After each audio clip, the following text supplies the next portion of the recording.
Nagbabalik ang client natin na kulot na sobrang kapal ng buhok kaya gupitan uli natin ng platap. Yung platap na pang Street Fighter. Sino nga yung naka-platap sa Street Fighter? Si Guile. Ayun.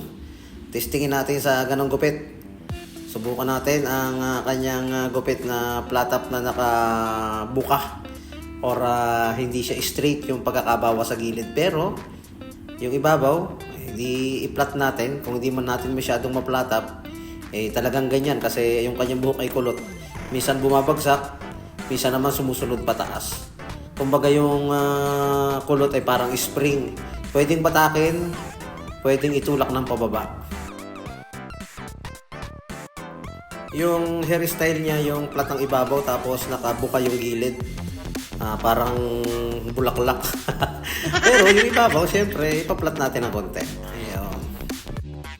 Tapos yung gilid dito, iti-taper natin. Yun ang gusto niyang hairstyle. Iba-iba yung gusto niyang gupit.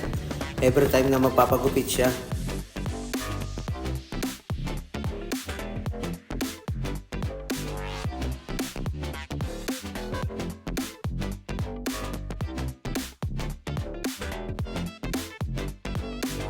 0.5 na clipper guard dito sa lugar ng ginawan ko ng pinakang baseline. Ganito yung forma ng kanyang taper. Medyo inihap natin yung sidebar sa may gilid ng kanyang tenga. Tapos sa pagkakagamit natin ng may clipper guard na 0.5, tatanggalin natin yung clipper guard, isi-zero close natin para isang ikot lang, okay na agad. O, di ba?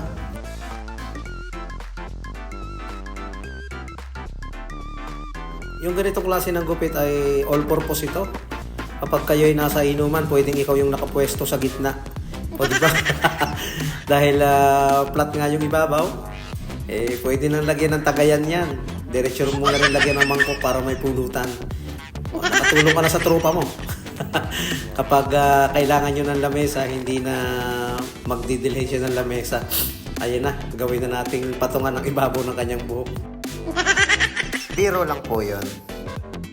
Ito yung tinatawag na gupit na kanya-kanyang hilig o kanya-kanyang gusto. Gusto mo ng kakaiba, di magpagupit ka ng medyo kakaiba. O di ba?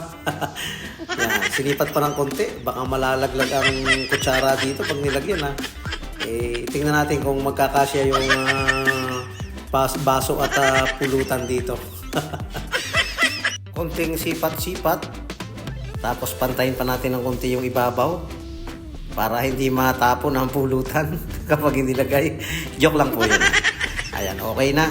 Di ba ang kulot na buhok? Aminin man natin o sa hindi, ay talagang medyo mahirap gupitan ito. Ito yung platap na nakabuka ang version. Hindi siya naka-straight sa gilid. O, di ba? Hindi man naman natin masyadong na perfect pero okay na at pinaghirapan natin yan. Ayan, okay na. Umpisa na natin ang laban.